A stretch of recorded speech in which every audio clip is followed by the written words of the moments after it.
Numbers chapter 23.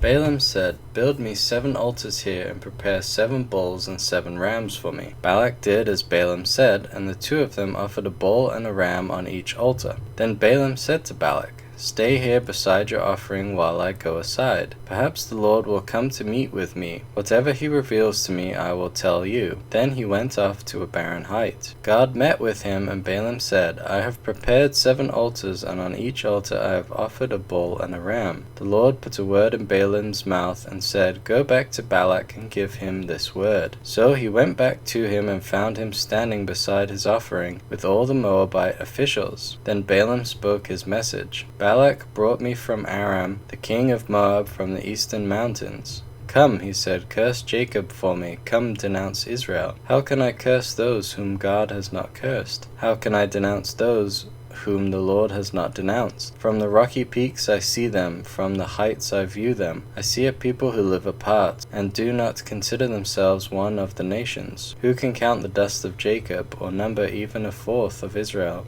Let me die the death of the righteous, and may my final end be like theirs." Balak said to Balaam, "What have you done to me? I brought you to curse my enemies, but you have done nothing but bless them." He answered, "Must I not speak what the Lord puts in my mouth?" Then Balak said to him, "Come with me to another place where you can see them. You will not see them all, but only the outskirts of their camp, and from there curse them for me." So he took him to the field of Zophim, on the top of Pisgah, and there he built 7 altars and offered a bull and a ram on each altar. Balaam said to Balak, "Stay here beside your offering while I meet with him over there." The Lord met with Balaam and put a word in his mouth and said, "Go back to Balak and give him this word." So he went to him and found him standing beside the offering with the Moabite officials. Balak asked him, "What did the Lord say?" Then he spoke his message.